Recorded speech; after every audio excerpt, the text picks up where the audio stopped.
நடந்ததை சொல்லணும். சொல்லாம இருந்தா ஊர் உலகத்துக்கு தெரியாது. இது வரைக்கும் நான் வாய் திறந்து சொல்லலை. சொல்லக்கூடாது, சொல்றது நாகரிகமா இருக்காருன்னு அமைதி காத்தேன்.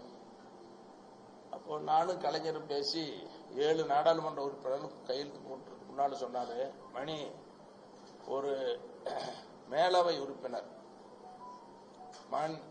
இது மாநிலங்களவையில் ராஜ்யசபா உறுப்பினர் உங்களுக்கு ஒண்ணு எடுத்துக்கோங்க, அது யாருன்னா நீங்க தான் போகணும் மணி அப்படின்னாரு. நான் நீங்க எங்க மருத்துவரையாவுக்கு எனக்கு என்ன நல்ல மனசு இருந்தா இது செய்வீங்கன்னு பாருங்க. பாட்டாளி மக்கள் கட்சி இளைஞர் சங்கத்துக்கு அவர் தலைவராக இருந்தாரு. இளைஞர் சங்கம், இளம்பெண்கள் சங்கம், மகளிர் சங்கம், பல அமைப்புகள் இருக்குது. அதுல இந்த இளைய தலைமுறையினர் மத்தியில அவருக்கு ஒரு செல்வாக்கு அதிகமாகணும். மருத்துவர் அன்புமணி மிகப்பெரிய ஒரு சக்தியை வளரணும்னு சொல்லி நானும் மருத்துவரையாவும் பேசணும். மருத்துவரையா பேசி மணி நல்ல திட்டமாக கொண்டு வரும்னு சொல்லி அன்புமணி தம்பிகள் படை, அன்புமணி தங்கைகள் படை அப்படின்னு ஒரு அமைப்பை உருவாக்கி, அந்த அமைப்பு கிராம அளவில் மாவட்டம், ஒன்றிய, நகரம், பேரூர் கிராம அளவில் கொண்டு போய் அன்புமணிக்கு செல்வாக்கு வளர்க்கணும் அப்படின்லாம் சொல்லி ஐயாவும் நானும் சேர்ந்து பண்ணோம்.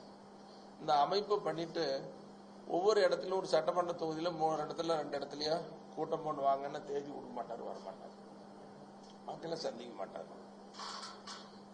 இப்படி அவரை வளர்த்த வேண்டுங்கிறதுல ரொம்ப உறுதியா இருக்கும்.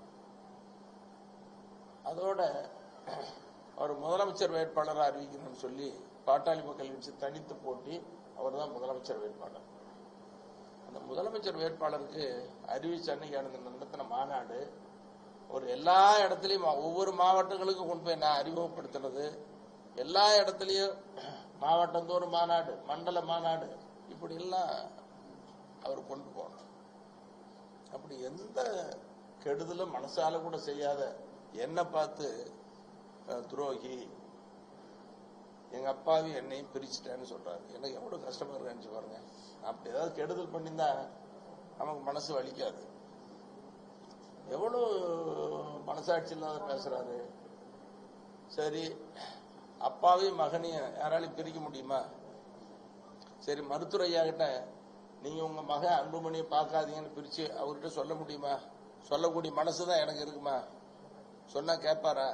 சரி, மருத்துவர் அன்புமணி போய் பார்த்தா நீ அப்பாவை பார்க்காதீங்க, நீ தடையா இருங்க அப்படின்னு சொன்னா அவரு தான் கேட்பாரா?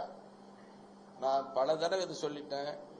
பாட்டாளி மக்கள் கட்சிக்கு ஏற்பட்டிருக்கிற நெருக்கடிக்கும் தீர்வுக்கும் இது தீர்வு காணும்னு சொன்னா 2 பேரும் சேர்ந்து பேசினாதான் தீர்வு ஏற்படும். இல்லைன்னா ஒரு தவிர்க்க முடியாத சக்தியா பலமான கட்சியா இருக்கிற பாட்டாளி மக்கள் கட்சி இப்படி பிளவுபட்டா எப்படி பலமான கட்சியா இருக்க முடியும்? தேர்தலில் என்ன நிலைமை ஏற்படும்? மருத்துவரையா எவ்வளவு அவமானப்படுத்துறாரு.